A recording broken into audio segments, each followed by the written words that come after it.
Genesis are the single greatest prog band of all time. The musicianship is very technical without being too technical. All the band members are very memorable. Both singers, Phil Collins and Peter Gabriel, give stunning performances.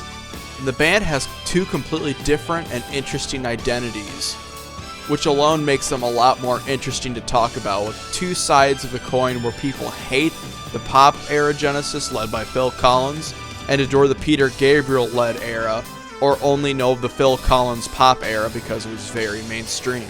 What else makes their music so great is that their long songs are long for a reason. They don't make several overlong songs like Yes or Rush.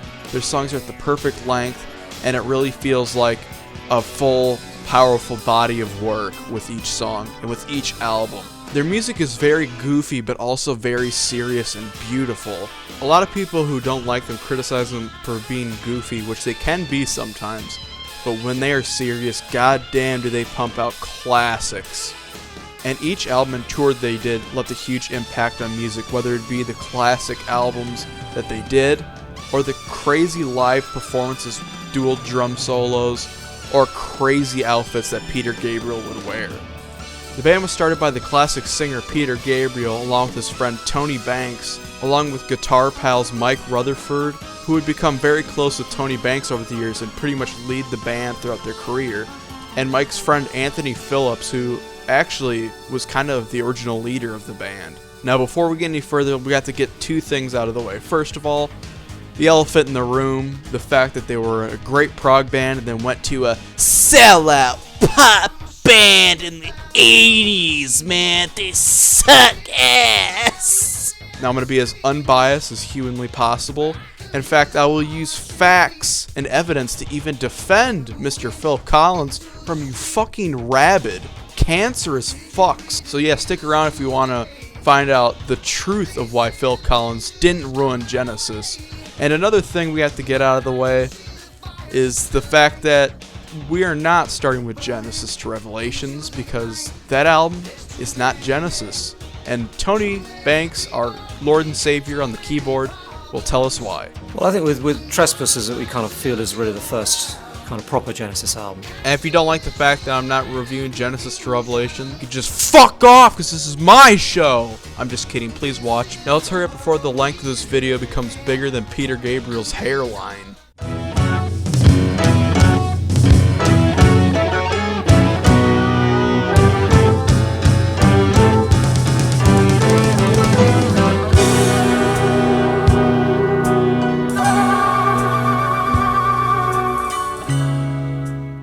The story of Genesis begins in the late 60s when the band was paired with producer Jonathan King, who through his guidance they produced an album called From Genesis to Revelations filled with pop psychedelic songs. Jonathan King kept trying to direct them in this path to get commercial success, but it's just not what the band wanted. An explosion started to happen around this time, the late 60s, early 70s, with bands expanding the sound of rock music. Many of these bands and albums would lay the groundwork for what was to come, the progressive rock movement.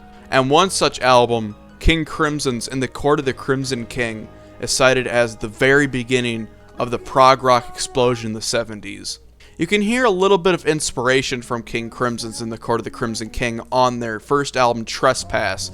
The band wrote songs that were way more technical, longer, more beautiful, and had very huge soundscapes on 1970s Trespass. On this album they were paired with the drummer John Mayhew, who gave a good performance but would only appear on this album. There's a lot of really good songs, and this is a really good place to start because it is such an underrated album that is very much prog and very much different from what everyone else was doing. There's definitely songs that stand out more than others. Some of the songs in the album, like White Mountain, Visions of Angels, and Stagnation, are way too long, especially the song Stagnation, which is my pick for the worst song in the album. An 8.5-minute song that really goes nowhere.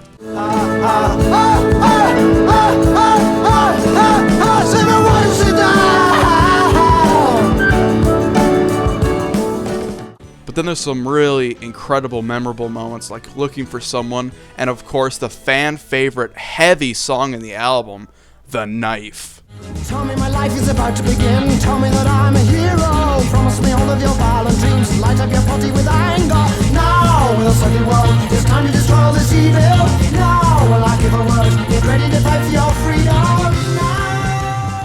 Now, technically, this isn't their first album, like I said, but this was the first true Genesis album. The band will even say start here. So, Tony, what do you think of this one? And I think we still had a bit to learn, and I think one or two of the songs in there, perhaps a little bit slight in comparison with what was to come later. But at its strongest moments, which I said before, Stagnation, I think it's right up there.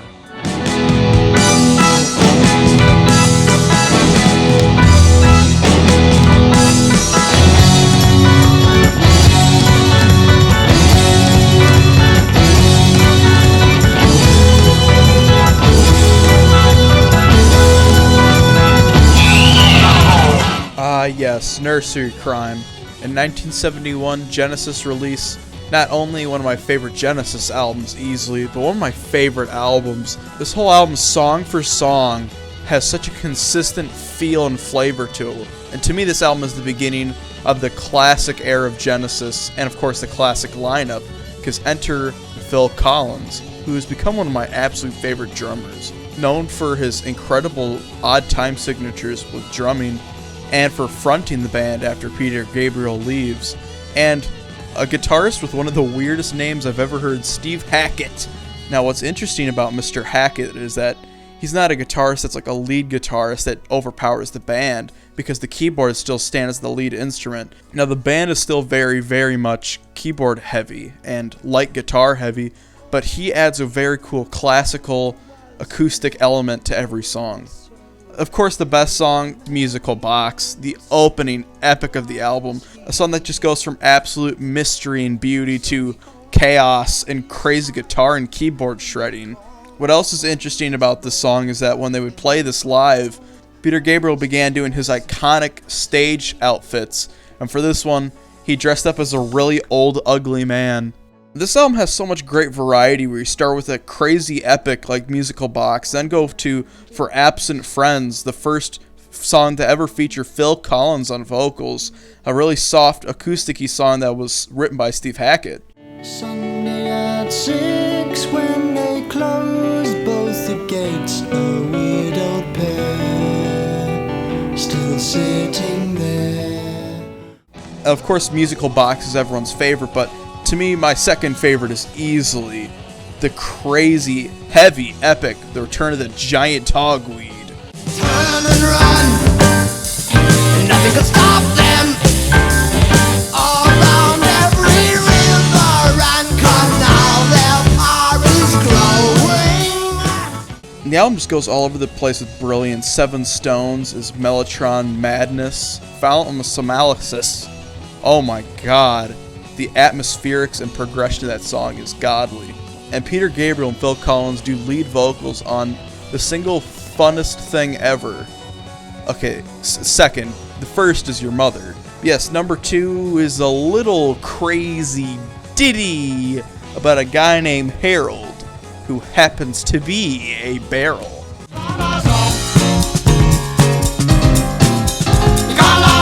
Said you couldn't trust him. His brother was just the same.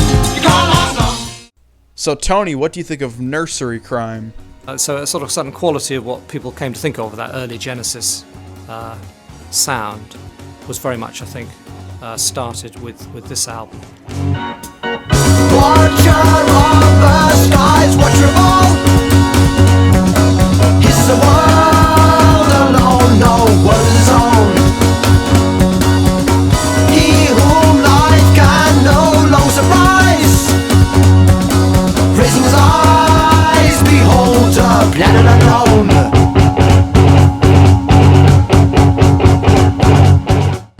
1972 saw Genesis refine their prog style in what's considered an absolute prog rock classic, Foxtrot. And not only did this album birth classic songs, but more classic outfits for Peter Gabriel. As you can see, he is a watcher of the sky. And there was also other cool outfits, like when he dressed up as the fox on the album cover. And of course, the flower. The album only has 6 songs, but in my opinion, this is a little bit unpopular. I think the album would have been a little bit stronger if it had even less songs, if it was just the really long songs in the album. But I do like the short songs that they have in the album, like Timetable and Can Utility and the Coastliners, 2 shorter, catchy songs. But this album excels with its longer songs, like the excellent opener, Watcher of the Skies, that is just filled with energy. Energy that's driven by Phil Collins' Morse code drumming. My second favorite song on the album is a really, really awesome song that's about trying to make more space for people to live in, known as Get 'Em Out by Friday. Get 'em out by Friday.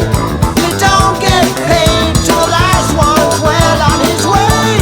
Get 'em out by Friday. It's important that we keep the schedule. There must be no delay. My least favorite song, and it's not really bad, but it's just a short little acoustic song written by Steve Hackett called Horizons, which is really cool for what it is, but I honestly skip it a lot of the time.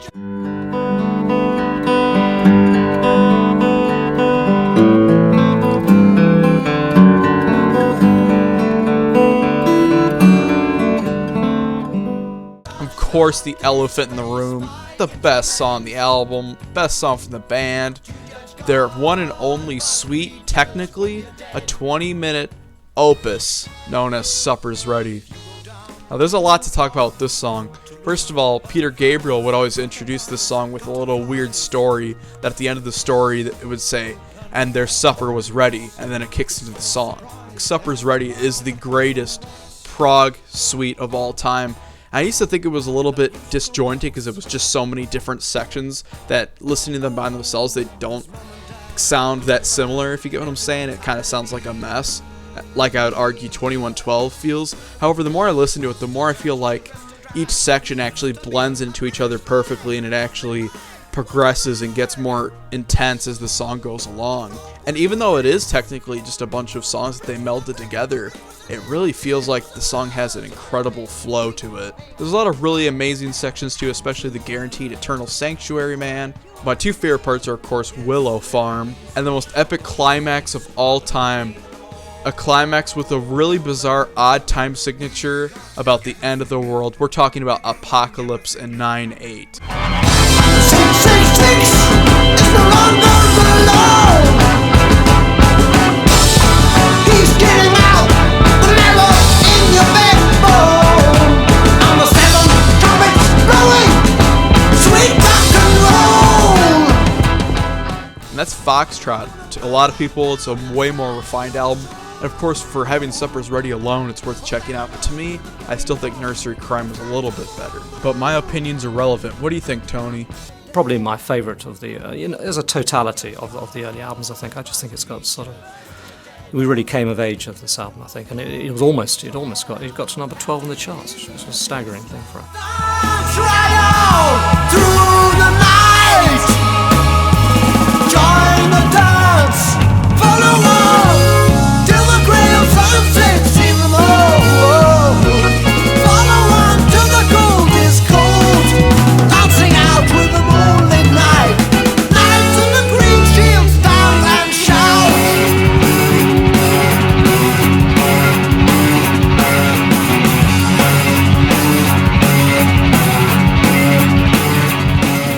Selling England by the Pound came out in 1973, and when it came out, it was being criticized for being too much like other prog bands at the time. However, I think they were pushing the boundaries way more than the other prog bands, experimenting with a lot of crazy ideas, especially on this album. And nowadays, this album is considered their greatest album ever. I don't agree with that, but it's definitely one of the best. It is chock full of incredible, incredible songs. And not only does each song really stand out, but the experimentation from each member and the ideas really culminated together on this one where everyone gets to shine, even Steve Hackett. Starting with the incredible track Dancing with the Moonlit Night, actually starts with a little intro called Selling England by the Pound that has a very, very cool political vibe to it. But then when it kicks into the Moonlit Night part, it can only be described as a heavy metal breakdown with the bass and guitar galloping 100 miles per hour. And this is their first album to ever get a commercially successful song with I Know What I Like, in parentheses, in your wardrobe. And the band thinks that the song would have done a little bit better if it didn't have the in your wardrobe part. I know what I like, and I like what I know. Getting better in your wardrobe. The Some More Fool Me features Phil Collins on the vocals again for a little soft ballad song. And then the epic classic Firth of Fifth shows the band have a progressive build-up to an incredible instrumental section featuring a dynamic keyboard solo from Tony Banks and an incredibly memorable and atmospheric guitar solo from Steve Hackett.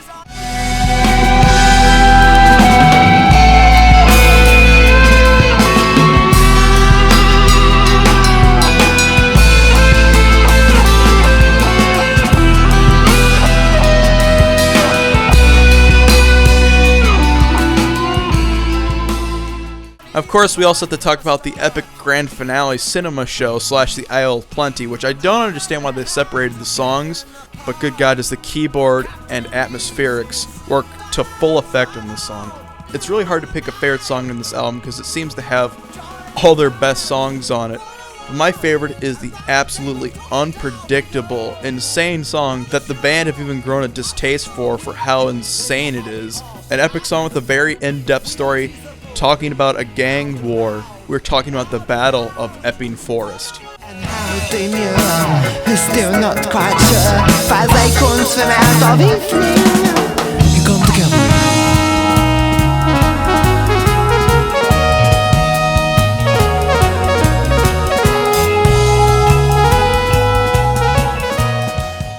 I think Steve Hackett describes this album perfectly. I felt that it was an album that was big on atmosphere, very well arranged, very well played, lots of very interesting techniques, and everyone, playing and toying with things, where form was perhaps secondary to the spirit of it.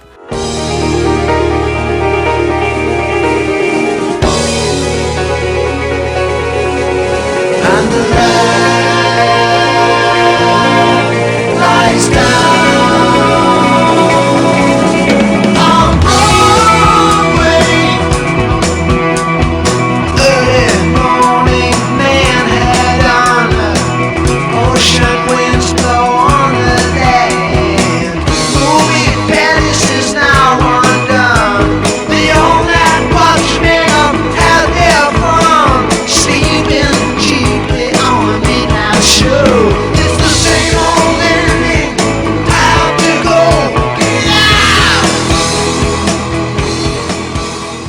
A lot of tension struck the band while they were producing their very first double concept album, The Lamb Lies Down on Broadway.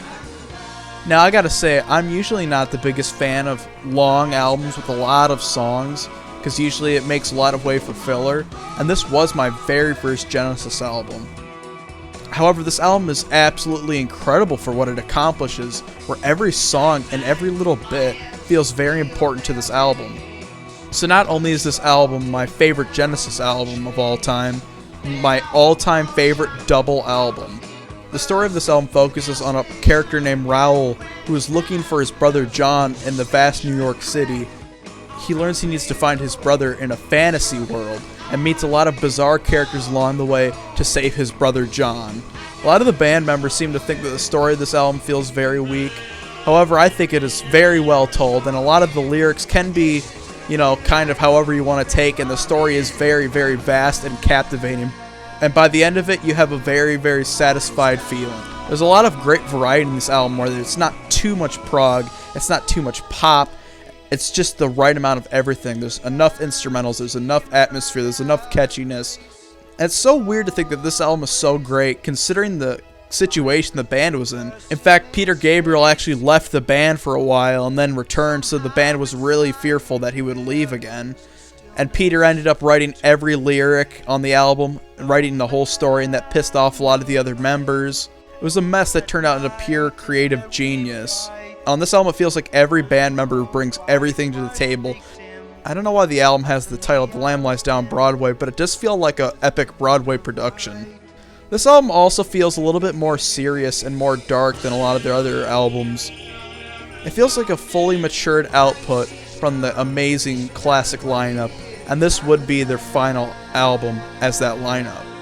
Not only were there a lot of tensions making the album though, even when they took it to the road, they did a ton of concerts playing the entire album. However, it was received incredibly well by the fans. The band kept fighting over many things, including Gabriel's weird outfits he would wear, where he would dress up like a thug, and then of course his bizarre Slipperman outfit, which was basically a walking STD.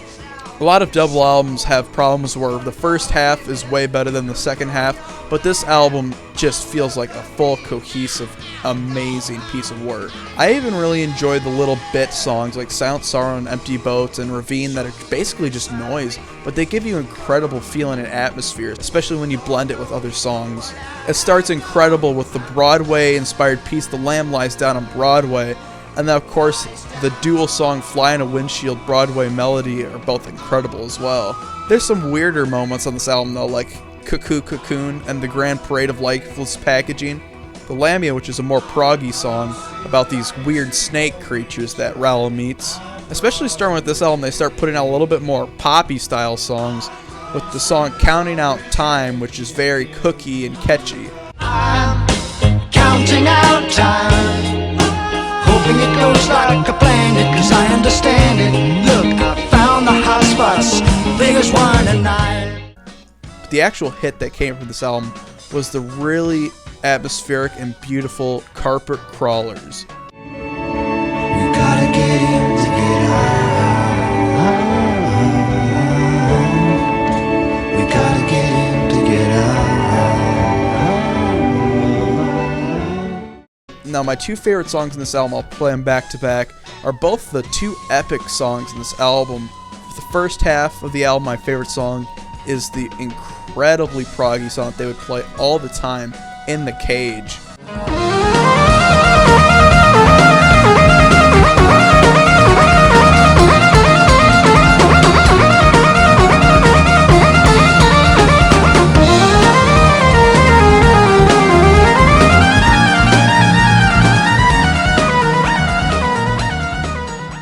And then on the second half of the album, we have the other epic, The Colony of Slippermen, which is a 3-part epic song, which is more familiar with their like weirder epics of the earlier albums.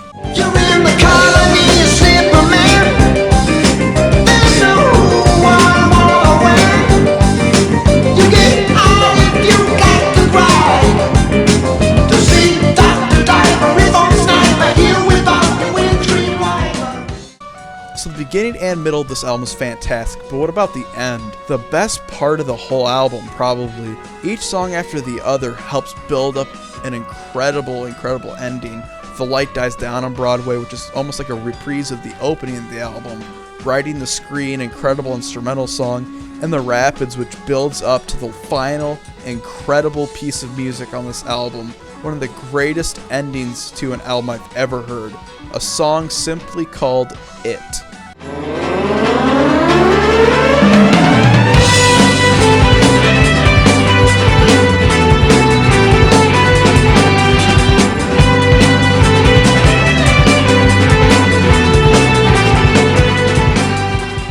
But to me, Lamb Lies Down on Broadway still stands as the most epic double album, and The Wall can kiss its ass. But like most double albums, it caused so much tension of them hurrying through such a lengthy album and making it, that Peter Gabriel, the classic singer, left at the end of making this album. The band just didn't know what to do after this point, because everyone had grown accustomed to the way Peter Gabriel led the band. Phil Collins thought it would have been a good idea to go instrumental. So the band was lost, confused, and didn't know what to do. Nothing was certain at this point, except for one thing. That Anthony is a black guy that likes rock music. Holy Mother of God, you got to go faster than that to get to the top. Dirty old mountain, all covered in smoke. She could turn you to stone, so you better start doing it right. Better start doing it right. So after not knowing what the hell they're gonna do, they finally started looking for a singer. And then when that took way too long, they're like, wait a second, Phil, get your bearded ass up there and sing. But yeah, what about the drumming and everything? Someone has to get up there and play the drums. Just get your friend Bill Bruford from Yes up there to play drums. So that's what they did. The thing is, he actually didn't want to be the singer. He wanted to be the drummer and only the drummer. You could tell, especially on the early days, that he really wanted to just stay behind the kit. However, he was a really great replacement for Peter, considering his vocal style was very similar. So in 1976, they released Trick of the Tail. And this album, the next album, Wind and Wuthering, and to a lesser extent The Duke, are prog albums, but they're kind of like caffeine-free prog. It's just not as adventurous or creative and unique. It really feels like Peter brought a lot to the table with the band. I mean, right off the bat, the album starts with a song with a lot of crazy time signatures, Dance on a Volcano. But what's interesting is that on this album and the next album, the long songs, the epic songs, are kind of dull and uninteresting in some ways. I mean, they're still kind of cool and pretty, but it just mostly feels like Tony Banks unleashed on Madman Moon, and my favorite epic from the album, Ripples. Of course, there's that instrumental track they play all the time called Los Endos, which I think is slightly overrated. What's interesting though is this album actually had 2 music videos for it. The first one being the title track, which is a more catchy, almost poppy prog song. No horns and they got no tail. They don't even know of our existence. Am I wrong to believe in the city of gold that lies in the deep distance? Now the worst song in the album, I can't believe they actually had a music video for this song. Look, Phil, Peter's gone. He was the guy that brought the weird element to the band, okay? He was the weird guy. The song Robbery, Assault, and Battery is a very sad attempt to try to be weird like Peter Gabriel, and it just comes off as a very bad ripoff of Harold the Barrel. Robbery, assault, and battery. Heaven and his felony. But the best song easily on this album, and it really packs a huge punch on here, adding a very heavy element to this more romantic proggy album, is the heavy, badass song that's almost metal called Squonk. My father like sun, not fresh, not fish, no. A red rag hangs from an open mouth, alive in both ends, but a little dead in the middle. So what do you think of this endeavor, Tony? It's you know, it works on a lot of levels.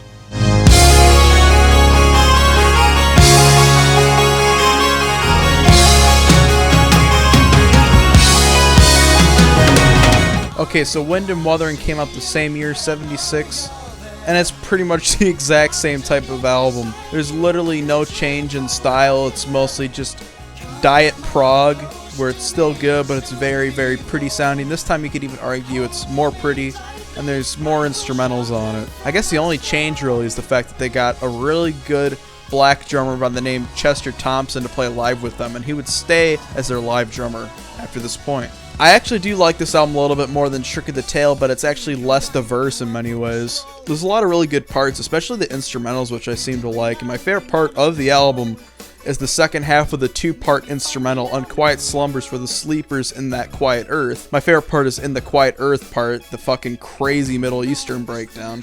Song Your Own Special Way is a really soft ballad that you could really see kind of the band going in this sort of poppier direction on this song. You have your special way of holding my hand, keep it wet. Even though my favorite bit from the album is In That Quiet Earth, I gotta say, favorite song? Probably One for the Vine, the very romantic and pretty epic from Mr. Tony Banks.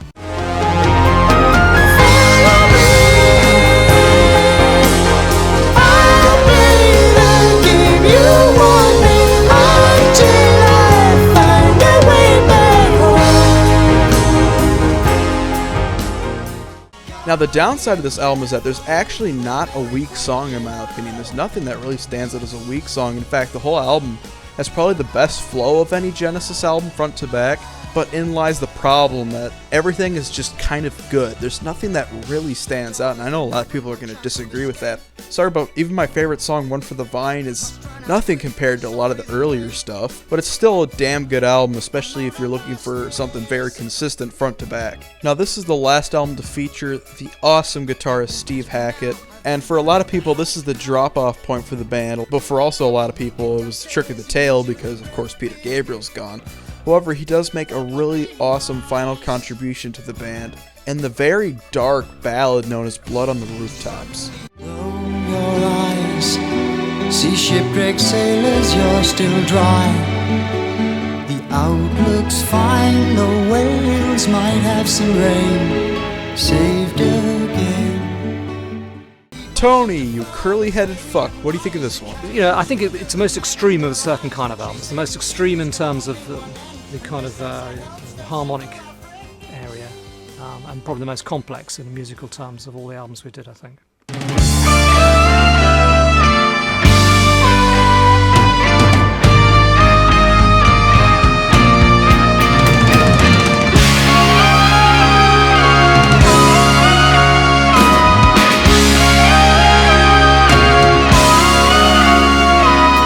Hackett left, and then there were three. In 1978, Genesis make a big step towards pop Genesis, but still remaining in that middle period where they weren't sure what they were going to do yet with Phil Collins. And this album, even though it's definitely going for a more mainstream and more jazzy approach, the keyboards dominating everything and hardly any prog input because Steve is gone and the members want to go for different directions. This album is probably one of the most non-talked about albums from them because it is such an unsure time stuck between such big, important eras. This isn't really where they kind of sell out to a lot of people. That's more the album Abacab, where we're slowly lurching towards that. This feels like a really cool one-off album if it was to just be a one-off album instead of starting a new trend for them.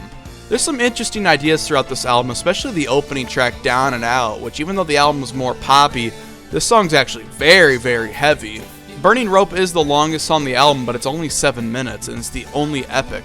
And my favorite song, the very jazzy and very unorthodox for Genesis song, Say It's Alright, Joe. There were kings who were laughing in the rain, and they told me I'd come here to lead the parade.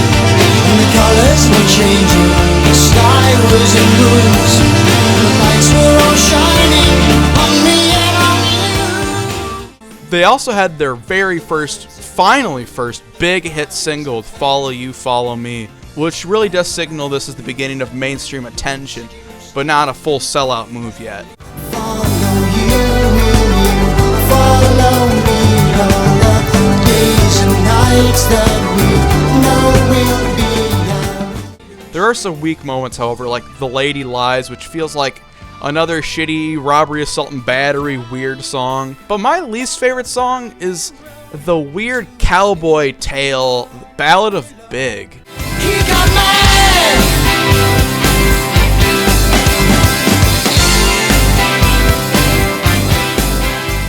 A nice, interesting, very, very underrated step for the band that I do recommend checking out, but this was only a mild taste of what was to come. What do you think of this beginning of something new, Tony Banks?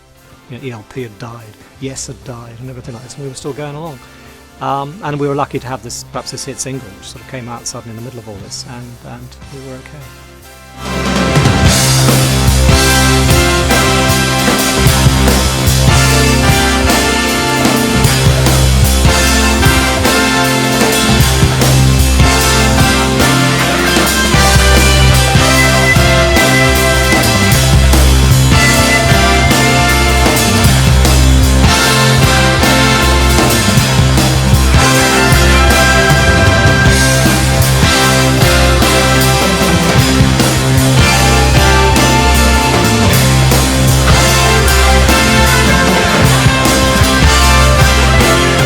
God damn, the Duke. 1980, Genesis finally hit their stride with Phil Collins. This is the album I've been waiting for them to do, finally. After 3 albums of finding their way without Peter Gabriel, they finally figure out what to do with Phil Collins and utilize this lineup to its full potential with something really, really creative and different. An album that perfectly mixes pop, rock, prog, and even jazz to its fullest extent. Almost every song is very catchy and hooky without being lame. To me, The Duke is almost like a concept album because every song revolves around the theme of loneliness and losing your loved ones. Phil Collins could smell they had commercial success awaiting for them after the sort of hit single Follow You, Follow Me, but his wife was threatening to divorce him, so he had to go and fix his marriage while the rest of the band members made some really good solo albums, especially Mike Rutherford's Small Creeps Day is really good. And Phil was also writing his first solo album, Face Value. So it took a while for them to finally assemble and make this album, but when they did, good God, was it a tour de force. What else is interesting, though, is that while they were making this album, and Phil was also making Face Value, he claims that he originally showed Tony Banks the hit song In the Air Tonight, but Tony claims that he never showed him the song, that he would have put it on the album if he'd shown him.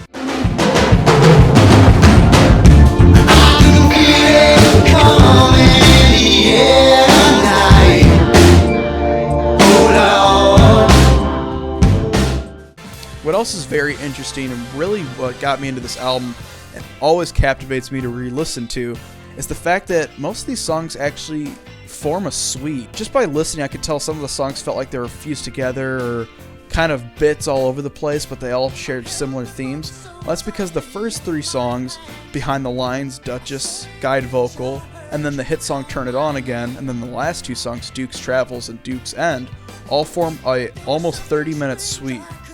However, I like to listen to it without Turn It On Again, and speaking of Turn It On Again, and the reason why I don't like it in there, is originally Turn It On Again was just a little bit in the suite, the Duke suite. But, it's so damn catchy, that guitar riff and melody, that they made it its own song. And to me, it's just, it doesn't belong in the suite, you know what I mean? It's like really stands out as its own song. Turn it on, turn it on, turn it on again. Turn it on, turn it on, turn it on again. They also had a hit single with the song Misunderstanding, a song that a lot of people describe as sounding like other songs. To me, I hear a lot of Fool in the Rain by Led Zeppelin.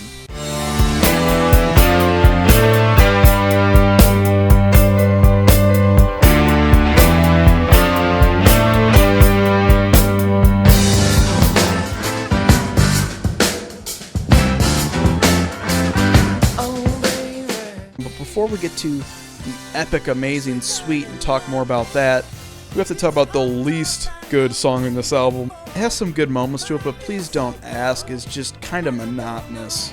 Now back to the Duke suite. It starts and ends almost identical. It's one of the best, most energetic intros and outros ever. And every vocal bit of this song, mostly Behind the Lines and Duchess, just really come to life with Phil. I could not imagine this sounding with Peter. Of course, the guide vocal part, which is more melodic, bleeds into, for me, the Duke's Travels, which is my absolute favorite part of the suite. An almost 9-minute, mostly instrumental, badass section that was an awesome tour de force live.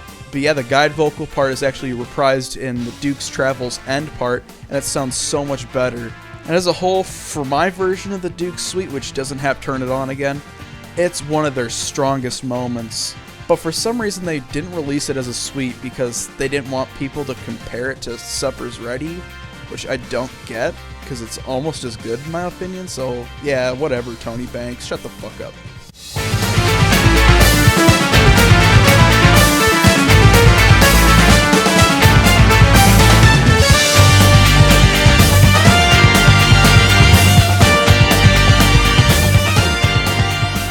This is my favourite Genesis album, really.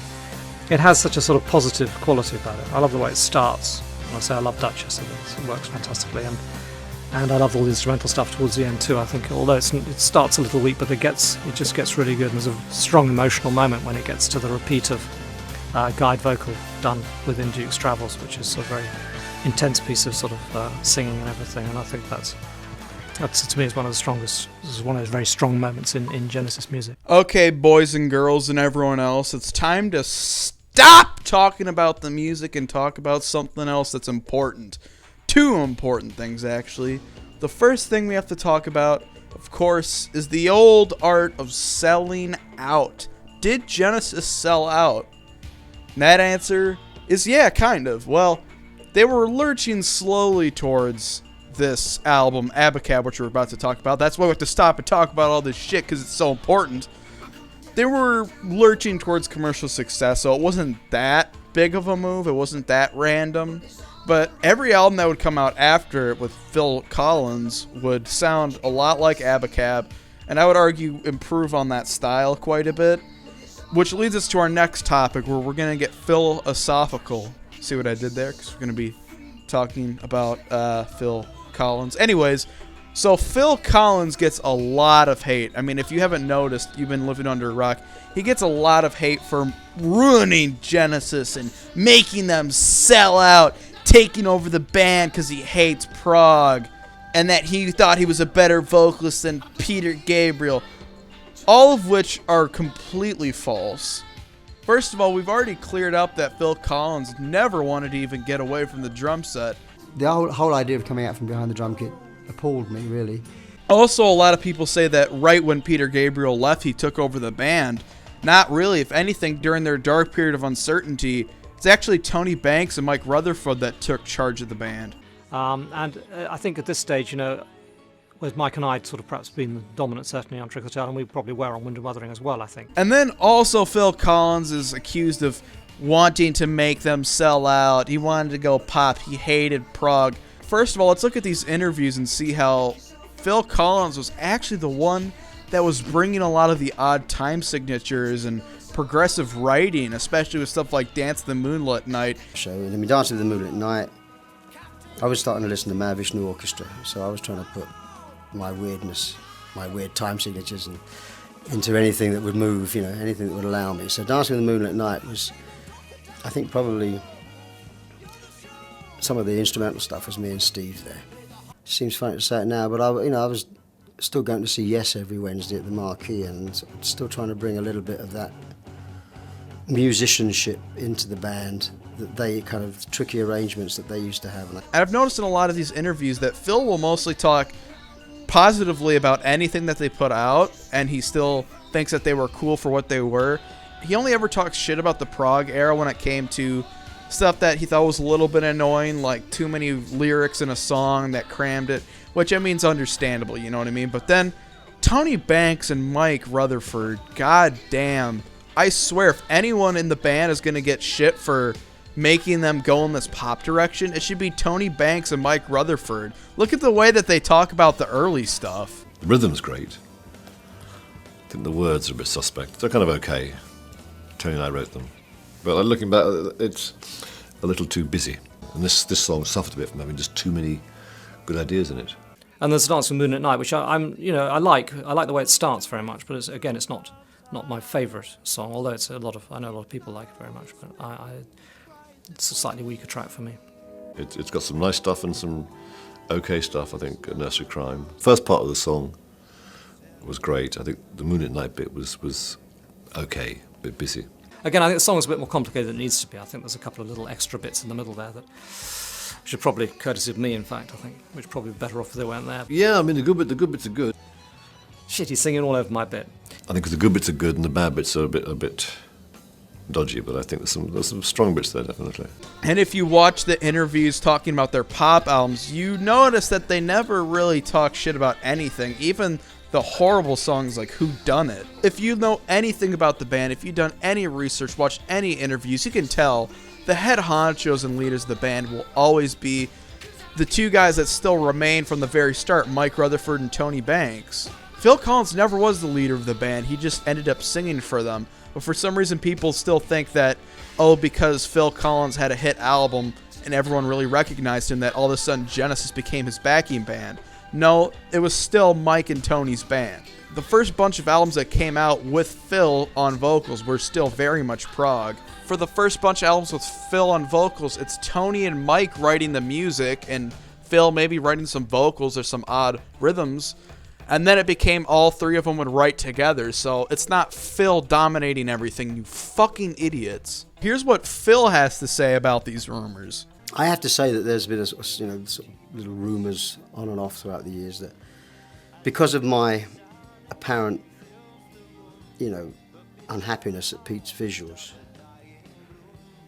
that I was either an instigator of him leaving, pleased that he left so I could sing, None of that is true, I love Peter to this day as if we've always been close.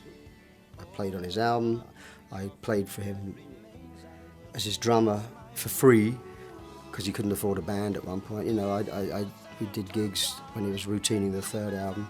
I love the guy, went to his wedding and you came to mine. We all get on great, but I've always felt very, very close to Pete. And I was very sad when he left, but we had to get on with it. And I didn't want to be the singer at all because I was the drummer. And by that point, I was a very good drummer. So why would I want to sing? We couldn't find anybody else. So if we couldn't find anybody else, that was the end of it. Or have someone that didn't really make the grade, you know. So bit by bit, I ended up doing the singing. And but you know, people always take the short story. You know, they take the shortest route, and they think Phil's the singer. He's had to go at Pete. He wanted him out. Well, don't believe Phil? How about Peter fucking Gabriel himself? It's bullshit.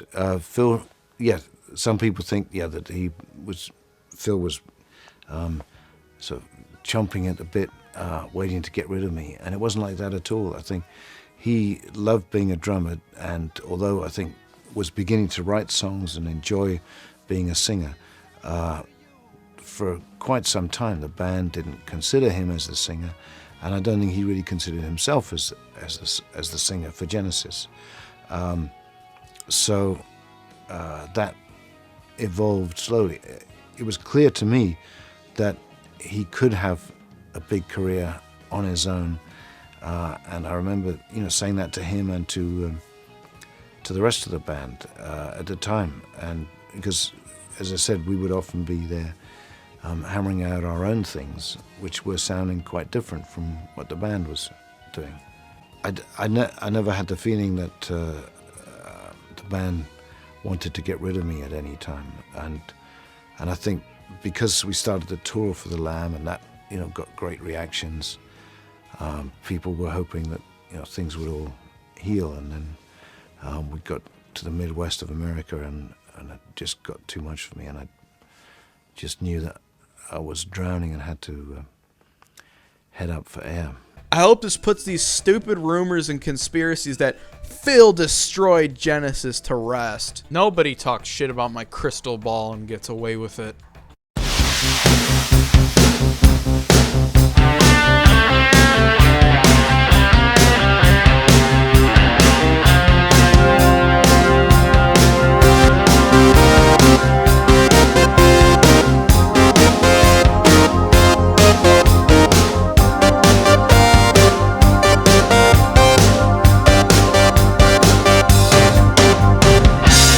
In 1981, Genesis sell the fuck out on Abacab, an album that is just absolutely bizarre. It's artsy, it's poppy, and it's just flat out fucking weird.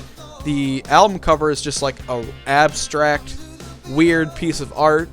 The album title is weird. I believe they said the album title was originally based, or of course the song title was originally based on the song structure that they had. And the song structure was like verse, chorus, verse, bridge, verse, chorus, but it didn't end up being that way. Now, even though I had that long defense of Phil Collins and all that stuff, look, there is some pop Genesis I do like. But usually when these fucking prog bands go pop, they usually just focus on big hits that are good, and then like the rest of the album's kind of shitty. Out of all the pop Genesis albums, this is the worst one. But it's not completely terrible, it's just kind of okay. It's a pick and choose song album. Like the first song, of course, Abacab, is a classic, it's really good. Me and Sarah Jane is okay. Man on the Corner is a pretty nice song, and then the last two songs are like whatever for me. But there's some fucking absolute tripe on this album. Keep It Dark, really? You had to pick that hunk of ass as the single? Keep it dark.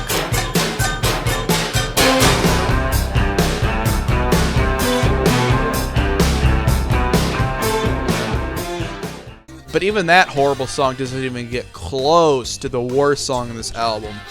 An experimental, annoying song called Who Done It. I think they were somewhere in like Scandinavia, and every time they tried to play the song from Abacab, the entire place was booing them. Now, I have two favorite songs in this album. Of course, the proggy epic that's like a two-parter song, Dodo Lurker, which I actually theorized was supposed to have two other parts that were put on B-sides. But Dodo Lurker, goddamn, this song is badass. To be, to fly. Dodo ugly, so Dodo must die. Dodo with fear and insight. And then my other favorite song is a really catchy song that I used to hate at first because of the horns. But No Reply at All just has this great funky feel to it. There's no reply at all. Look at me. You never look at me. You guys think I'm done talking about Abacab and wasting your time? I'm not fucking done yet. There's one thing I forgot to talk about. Of course, Mr. Daryl Strumer. He joined the band albums ago, but I completely forgot. I'm too lazy to go back and put this in at the right timestamp. So Daryl Strumer, he's a pretty good jazz fusion guitarist, but he gets a lot of hate for not being Steve Hackett. Understandably, he does add his own flavor too much, maybe, to a lot of songs, but he is technically pretty good. Don't stop me, mama. I make it pain, make it go away. No, I won't hurt you, but it's getting so hard.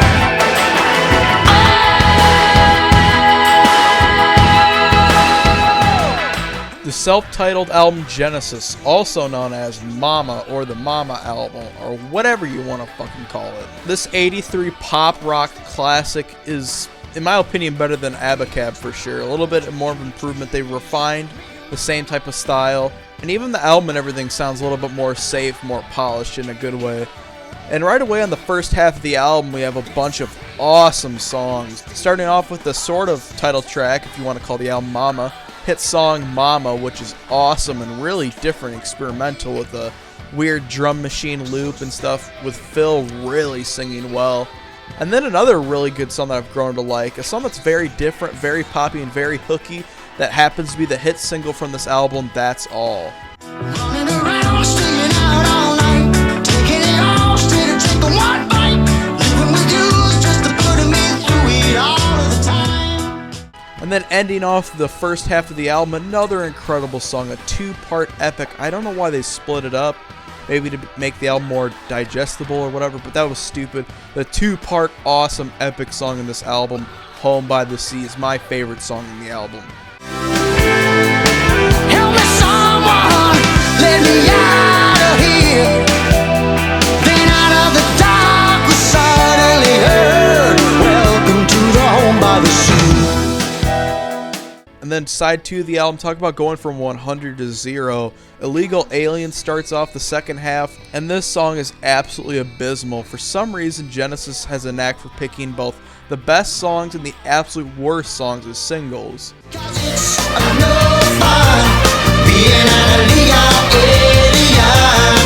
I tell you, it's no fun being an illegal alien.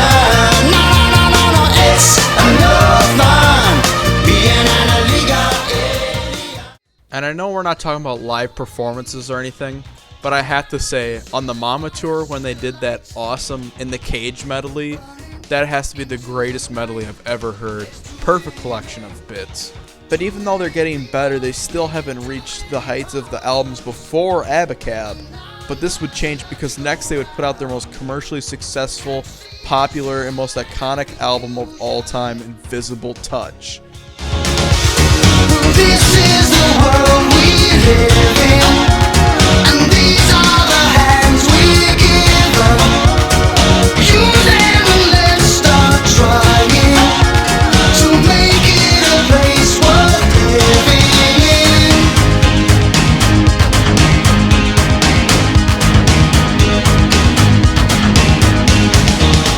This album is awesome. I don't give a shit if it's coated in 80s cheese.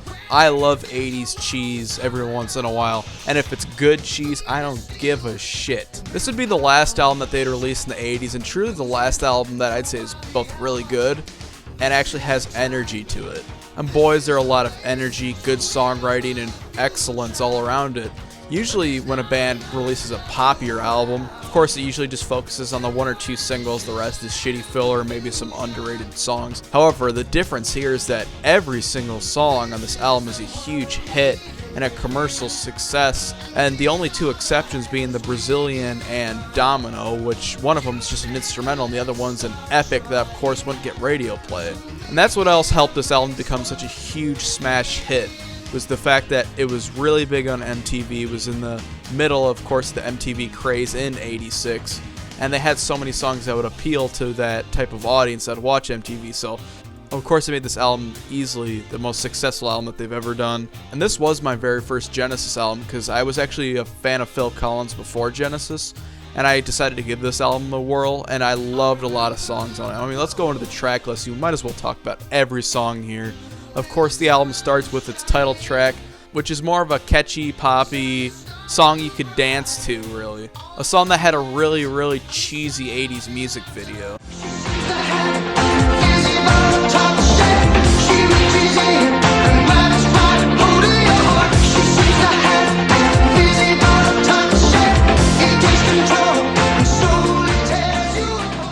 And then we crack into one of the long songs in this album, surprisingly long considering how catchy and hooky and how much of a hit it was afterward. An almost 9-minute song that's my favorite song on the album, known as Tonight, Tonight, Tonight. Because tonight, tonight, tonight,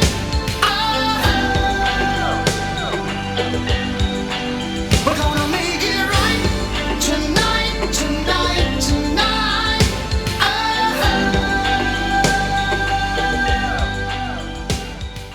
And of course, as you're hearing now, and as everyone knows, the incredible song that defines this album, and their most famous song, Land of Confusion. Even the people that don't like this stuff, you have to admit, this is a really good, kind of heavy song.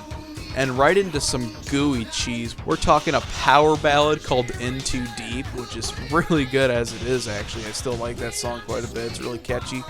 And then we have a weird, energetic song that has a lot of weird keyboard effects, Anything She Does, which I've grown to really like. And then one of the best songs off the album, a lot of the prog fans will tell you this is the absolute fucking standout on this album. We have the 2-part epic Domino. never did see such a terrible thing as you seen last night on the TV. Maybe if we're lucky they will show it again. Such a terrible thing to see. The song Throwing It All Away is amazing. I think should have ended the album because it has such a great arena rock kind of chant feel to it, you know what I mean? The way this album ends is really shitty. A weird instrumental song that makes no sense at all called The Brazilian. And from what I've heard, they actually intended to have a way better lengthy, pretty proggy instrumental song. But because Tony Banks is a bitch, they picked his stupid Brazilian song. The instrumental that they originally planned called Do the Neurotica, check it out, was way better.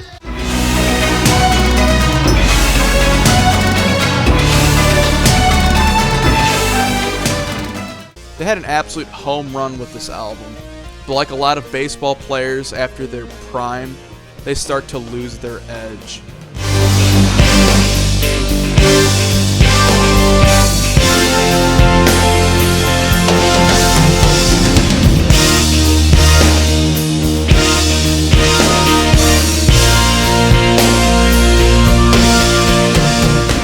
After their smash hit Invisible Touch, Genesis made a terrible error by waiting 5 years to make their next album, while they fucked around and made stupid solo albums. Like any band that tours too long at a hit album, or wastes too much time before making the next album, their abilities began to slowly wither away like Phil's hair, which creates the biggest problem on 1991's We Can't Dance.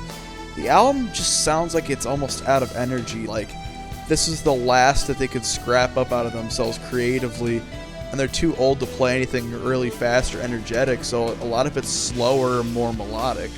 That doesn't necessarily mean it's bad. I actually do like this album. I think it's still better than Abacab, but to me this is the end of the road, and you can really tell music-wise that this is kind of like, well, this is all we have left, we might as well play it safe with something pretty decent. But another big problem with going more for the soft rock direction is that the music began to sound a lot, and I hate saying this, I hate saying that Pop Genesis sounds like Phil Collins solo stuff, but this album really sounds like it. I mean, he did that soundtrack for Tarzan. I mean, listen how similar in style that this song from Tarzan sounds to No Son of Mine, the first song of this album.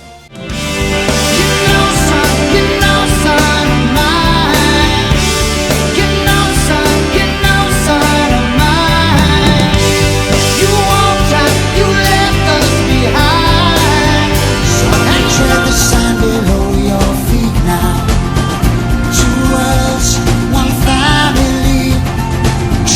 your heart. Let fate decide to guide these. There are some cool energetic songs in this album, like Tell Me Why, Way of the World, and the ending song Fading Lights, which sounds like an amazing ending to a band that's slow until the end, until they go absolutely batshit proggy. Even though there are some really cool moments, some pretty dull moments, there is one hunk of total shit. Only one hunk of shit. We usually range from okay to pretty good on this album. But man, the title track, I Can't Dance. What is up with this band picking the fucking worst songs to be singles? Seriously. I can dance, I can talk. Only thing about me is the way I walk. Now, like I said, most of this album is pretty average to good, but there is one standout song from this album that's not even a single or anything. It's one of the longer songs. A 7-minute, sort of epic, weird experimental song called Dreaming While You Sleep. There's just such an infectious groove to this one. While you sleep. Dream while you sleep. Memories to keep. With such a title as Fading Lights and the sound of a band ending an epic career, sort of like Pink Floyd's High Hopes, you'd think that this would be the end for the amazing band. Until they decided to fuck it all up.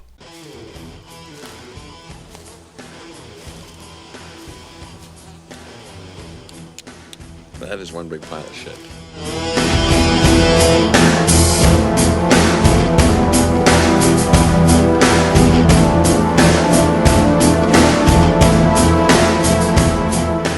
"1997's Calling All Stations" is an abysmal piece of fucking shit. Fuck everything about this album. Every single thing. They ended it. They fucking ended it on We Can't Dance, okay?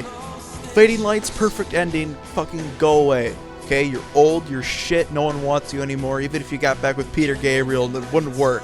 Fucking stop. But Phil Collins decides to leave, so it's like, okay, they're done. But Tony Banks and Mike Rutherford's pretentious, retarded asses decide, hey, we gotta keep going and make more good bits, so we don't make any more dodgy bits.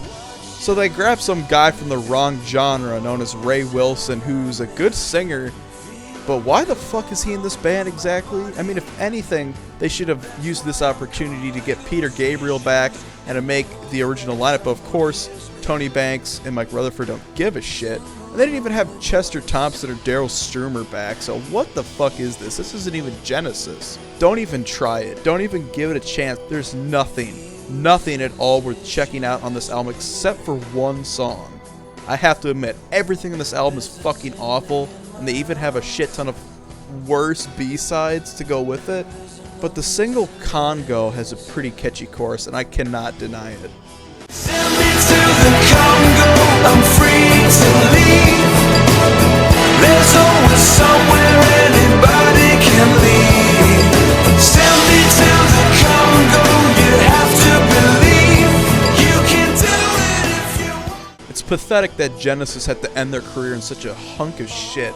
Tony and Mike should just jump in the fucking bargain bin that's filled to the brim with this album and swim around in it. Fuck this ass.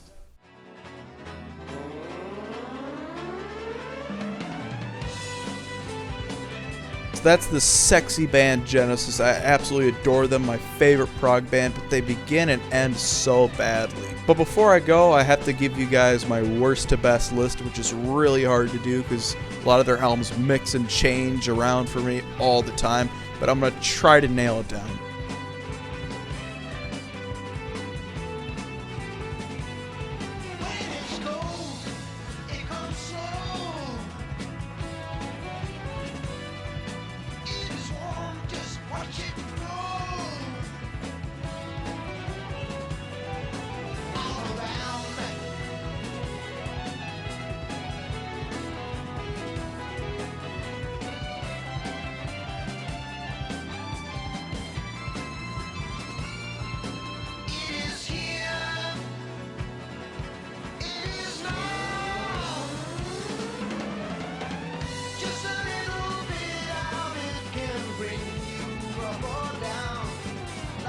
supper is cooking in your hometown.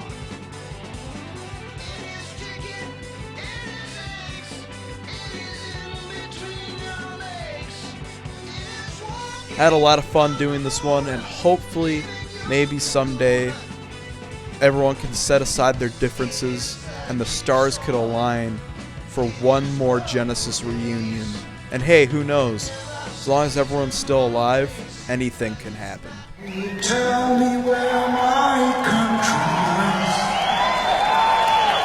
Set the uniform to his true love's eyes.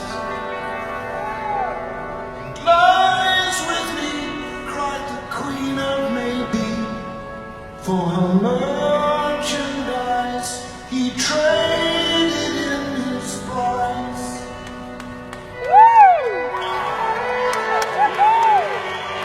And London cried a voice in crowd. Old man dies, the note he left was signed old Father Thames, and seems he's gone. So